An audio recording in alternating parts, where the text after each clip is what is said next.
नमस्कार। YouTube के इस चैनल पर आप सभी का स्वागत है। आज हम BA पार्ट 3 के पेपर 2 की नीति शतकम के श्लोक की व्याख्या के क्रम को ही आगे बढ़ा रहे हैं। हमने पिछले वीडियो में पढ़ा था कि व्यक्ति का भाग्य व्यक्ति के जीवन में बड़ा महत्वपूर्ण स्थान रखता है। ऐसे ही जो पुरुषार्थ है, कर्म ही व्यक्ति को जैसा वह कर्म करता है उसी के अनुरूप फल प्रदान करने में सहायक होता है। श्रेष्ठ कर्म यदि व्यक्ति करता है तो उसे जीवन में सभी परिस्थितियां अनुकूल मिलती है, सुख मिलता है। इसीलिए कवि ने सत्कर्म, श्रेष्ठ कर्म करने पर ही बल दिया है, व्यक्ति को श्रेष्ठ कर्म करने की ही प्रेरणा दी है। और श्रेष्ठ कर्म यदि व्यक्ति इस जीवन में करता है तो अगले जीवन में वही पुण्य बनकर उसे अगले जीवन में भी श्रेष्ठ फल प्रदान करते हैं। तो सत्कर्म की महिमा को ही कवि प्रतिपादित करते हैं। यहाँ 101 श्लोक संख्या से हम आज अध्ययन करेंगे। भीमं वनं भवति तस्य पुरं प्रधानं सर्वो जनः सुजनताम् उपयाति तस्य कृत्स्ना च भूः भवति सत्निधि रत्नपूर्णा यस्य अस्ति पूर्व सुकृतम विपुलम नरस्य।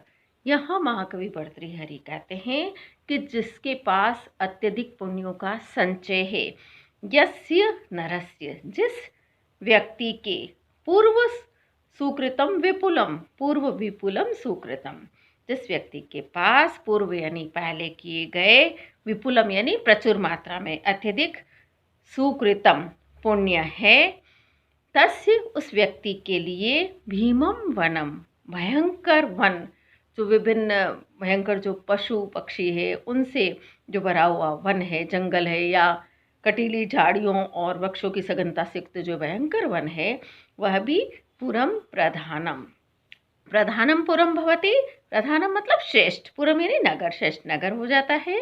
सर्वो जनः तस्य सुजनताम उपयाति, स्वजनताम हो गया, सुजनताम है तो सज्जनता को, आत्मीयता को।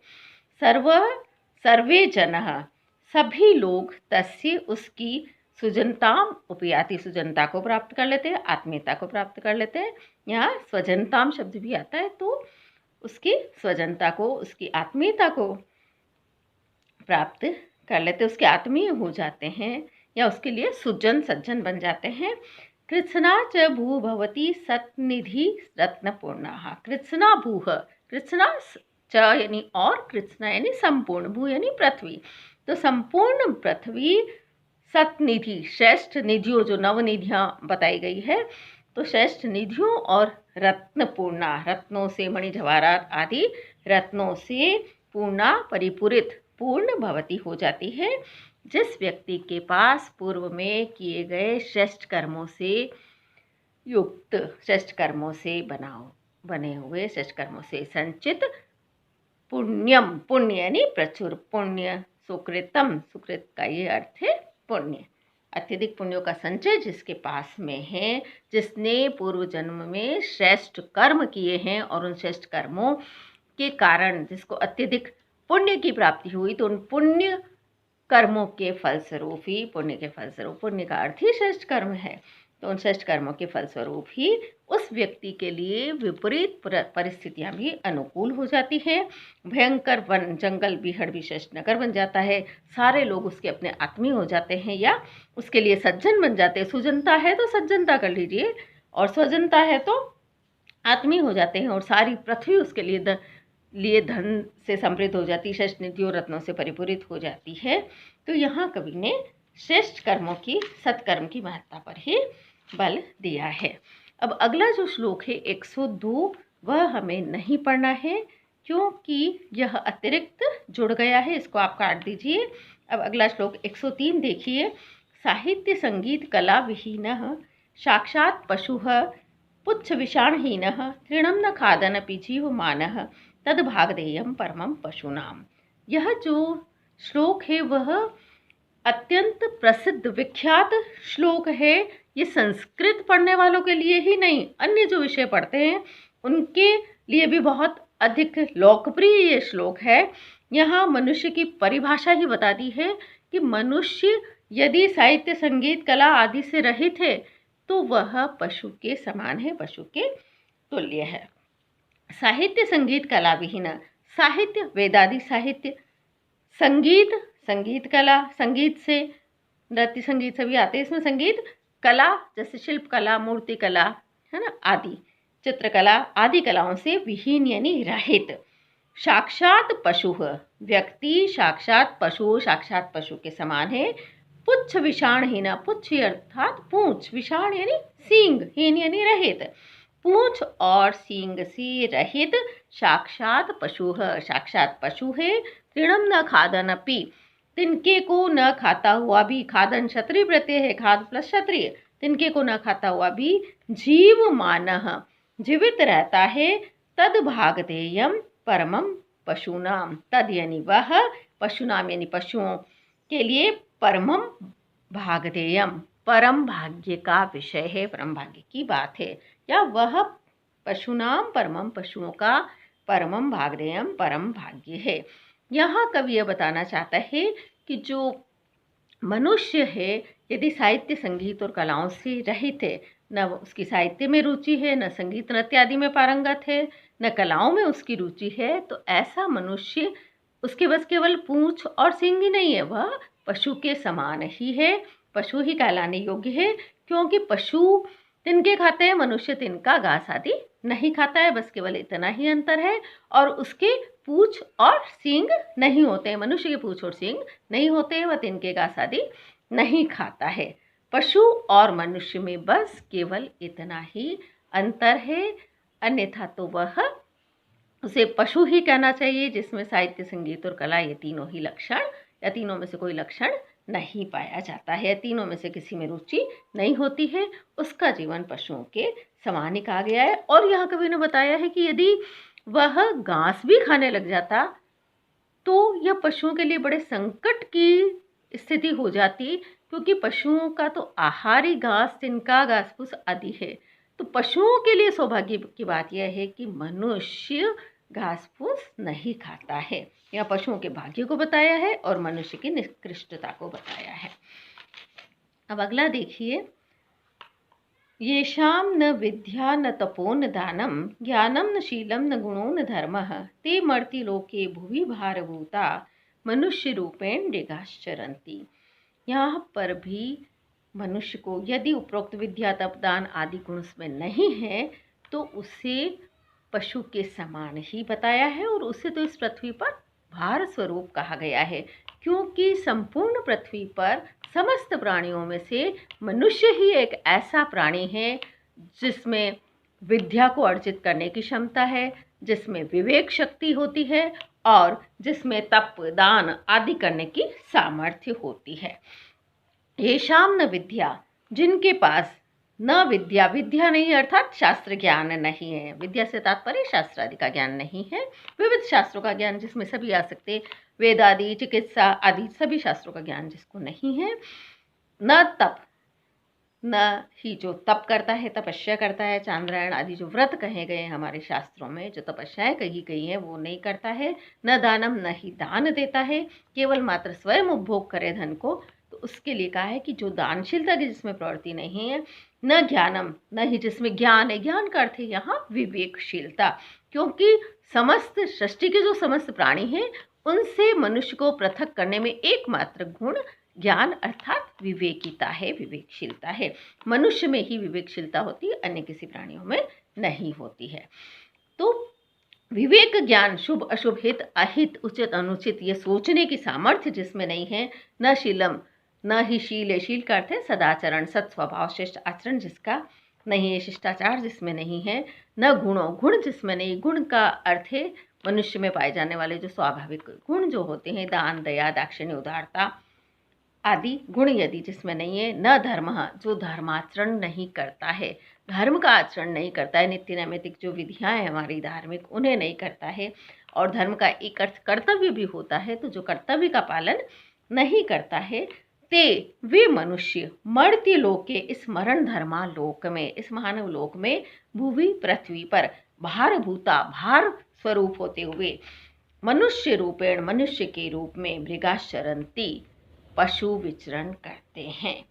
तो ऐसे जो मनुष्य जिसमें न विद्या है, न तप है, न दान है, न ज्ञान है, न शील है, सदाचार है, न गुण है, न ही वो कोई धर्माचरण करते, धार्मिक आचरण करते हैं, केवल दुष्कार्यों को करते हुए, जैसे धूर्त क्रीड़ा है, मदिरापान है, परस्त्रीगमन है आदि, इन या भ्रष्टाचार है, तो इन बुरे कर्मों में लिप्त रहते हुए ही अपना जीवन व्यतीत कर देते हैं।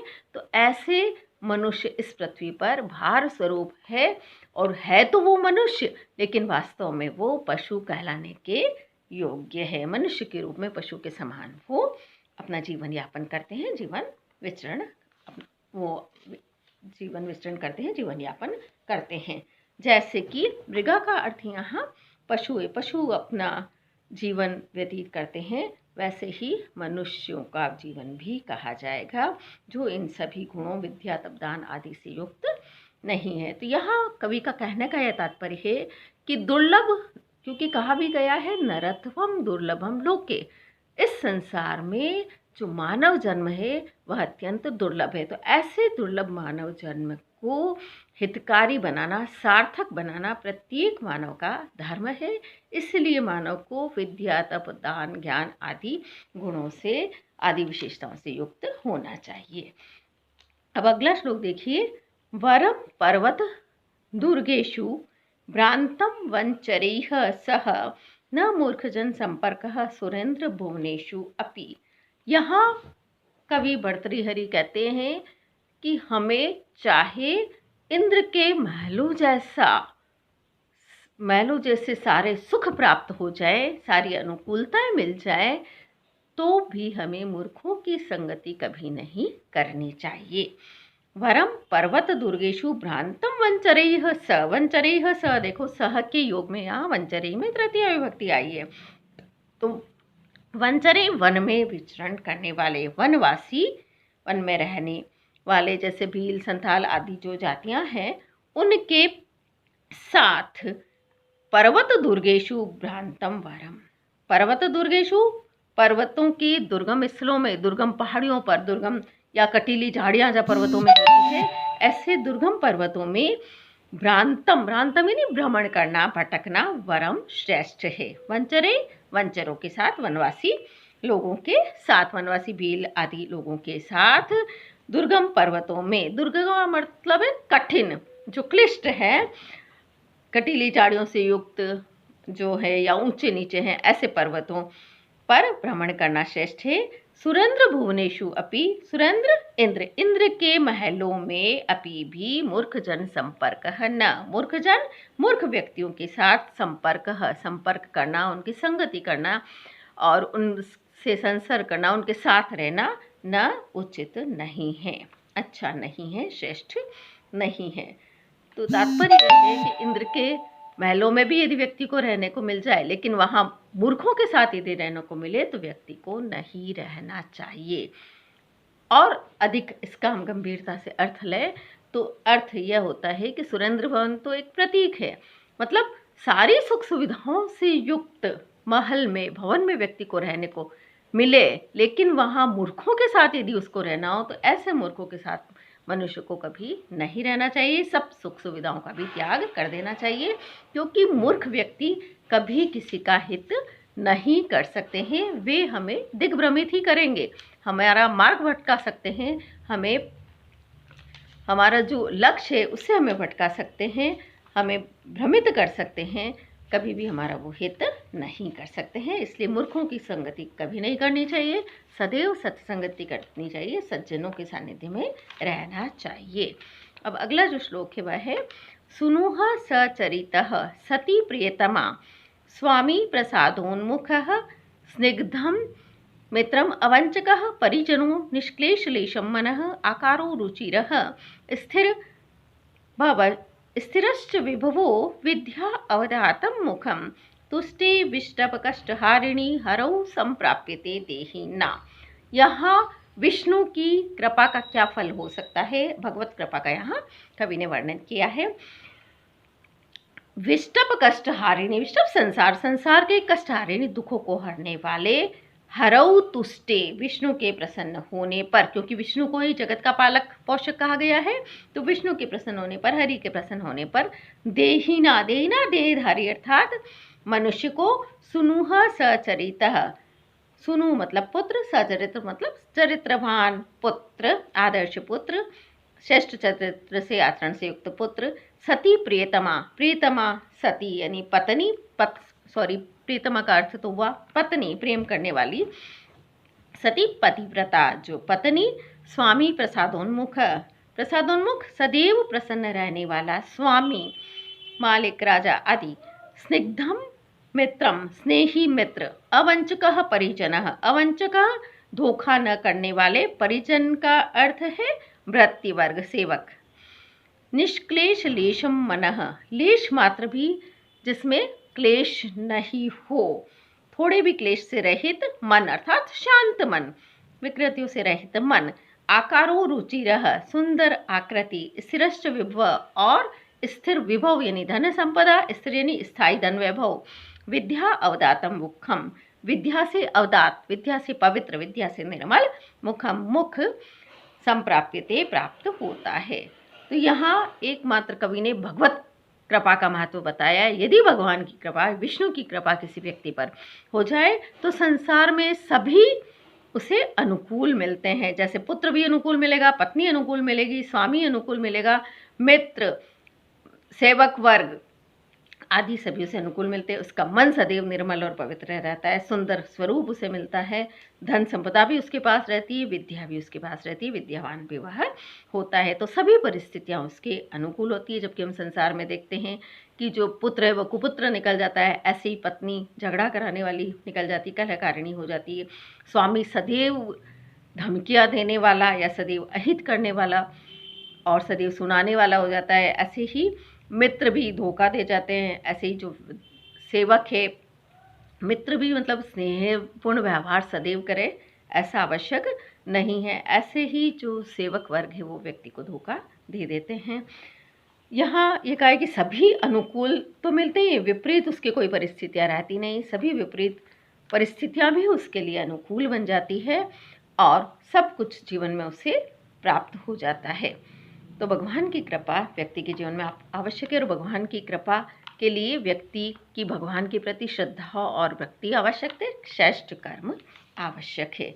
आज के लिए बस इतना ही। प्रिय विद्यार्थियों, जिसने भी मेरे channel SMMA04 doctor Saroj Mehta को सब्सक्राइब नहीं किया है, कृपया आप इस चैनल को सब्सक्राइब अवश्य कीजिए और मेरे इस वीडियो को लाइक अवश्य कीजिए। बहुत बहुत धन्यवाद।